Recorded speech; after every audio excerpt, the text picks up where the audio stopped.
नमस्कार दोस्तों। आप में से ही किसी ने कमेंट बॉक्स में पूछा कि मैंने एमए हिंदी कर लिया है और नेट भी पास कर लिया है, तो अब मुझे क्या करना चाहिए। तो दोस्तों, यह वीडियो उनके लिए है जिन्होंने एमए हिंदी में किया है और नेट भी पास कर लिया है। तो बहुत आसान सी कुछ कुछ चीज़ें हैं दोस्तों जो आपको ध्यान में रखनी चाहिए। जैसे कि अगर आप नौकरी जल्दी पाना चाहते हैं तो आप बीएड में एडमिशन ले लीजिए। बीएड अभी 2026 से 1 साल की हो गई है। 1 साल में आपकी बीएड हो जाएगी। उसके बाद आपको जो आपका राज्य स्तरीय टेस्ट होता है, जैसे हरियाणा में एचटेट होता है और जो केंद्र सरकार का होता है वो सीटेट होता है। तो उसी प्रकार से आपके राज्य में भी ऐसे टेस्ट होते हैं जो टेट उनको बोला जाता है। और सीटेट तो कॉमन ही होता है, वो आपको पास करना होता है। उसके बाद जितने भी स्कूल्स हैं वहाँ पर अगर आप पढ़ाना चाहते हैं उसके लिए डायरेक्ट अप्लाई कर सकते हैं। कई जगह एग्ज़ाम होते हैं, कई जगह एग्ज़ाम नहीं होते हैं, डायरेक्ट इंटरव्यू के लिए ही कॉल आ जाती है। तो अगर आपने बीएड कर रखी है और आपका एसटेट या सीटेट क्लियर है तो बहुत जल्दी ही आपको नौकरी मिल जाती है स्कूलों में, क्योंकि स्कूल की जो भर्तियां हैं वो बहुत जल्दी जल्दी आती रहती हैं और बहुत ज़्यादा आती हैं। तो दूसरा ऑप्शन ये है कि आप ट्रांसलेशन का डिप्लोमा कर लीजिए, PGDT, post graduate diploma in translation. अगर आप पीजीडीटी कर लेते हैं और आपने एमए हिंदी कर रखा है तो आप केंद्र सरकार में भी, कोर्ट में भी ट्रांसलेटर की जो नौकरी है वो पा सकते हैं। या फिर आप बैंक जो हमारी होती हैं उसमें एक पोस्ट होती है भाषा अधिकारी की, आप भाषा अधिकारी भी आराम से लग सकते हैं। ट्रांसलेशन का डिप्लोमा बहुत आसान होता है और 1 साल का ही होता है।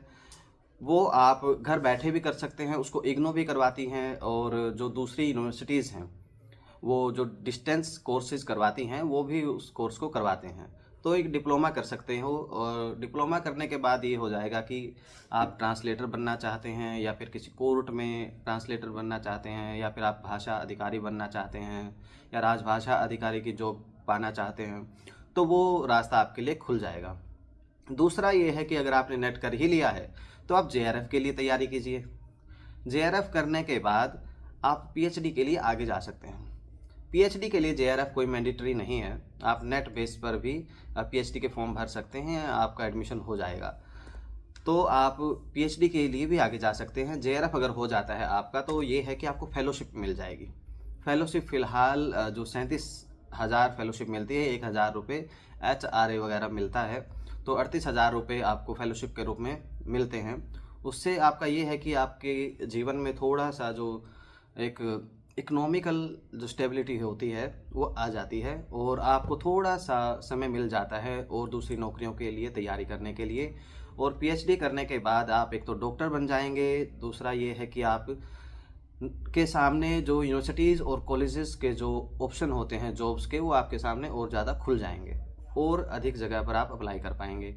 लेकिन मेरा जो व्यक्तिगत मत ये है कि अगर आपने एमए किया है तो आप बीएड कर लीजिए। बीएड करके सीटेट कर लीजिए, एचटेट कर लीजिए या फिर जो आपके राज्य में जो टेस्ट होता है उसको पास कर लीजिए। और अगर आप नहीं करना चाहते हैं तो आप बीएड कर लीजिए। बीएड और जो ट्रांसलेशन का डिप्लोमा है ये एक साथ भी हो सकते हैं, आप दोनों कर लीजिए। ये सबसे बेस्ट ऑप्शन है जल्दी जॉब पाने का। तो ये सब बातें हैं। और पीएचडी में अगर आप आना चाहते हैं तो वो बहुत ही एक अच्छा ऑप्शन हो सकता है, बिल्कुल हो सकता है। वहाँ पर आपका एक्सपोजर जो है बहुत ज़्यादा एक्सपेंड होता है, बहुत कुछ आप चीज़ें सीखते हैं। पीएचडी करना चाहते हैं तो किसी सेंट्रल यूनिवर्सिटी से ही कीजिए, वहाँ पर थोड़ा सा आपको ज़्यादा एक्सपोजर मिलेगा। लेकिन स्टेट यूनिवर्सिटीज़ में भी अगर आपका एडमिशन हो जाता है तो वो भी काफ़ी अच्छी बात है। तो ये ही कुछ 3-4 ऑप्शन हैं जो आप चुन सकते हैं। अभी आपको किस तरफ जाना है, आपको क्या करना है, वो आपके विवेक के ऊपर निर्भर है। आप किस प्रकार की जॉब करना चाहते हैं, किस क्षेत्र में आगे बढ़ना चाहते हैं, वो आप तय कर सकते हैं। यही सब बातें हैं जो कुछ मुख्य बातें हैं। इसके अलावा अगर आपके मन में कोई संदेह है या फिर कोई बात है तो आप कह सकते हैं, मैं उसके ऊपर वीडियो ज़रूर बनाऊंगा।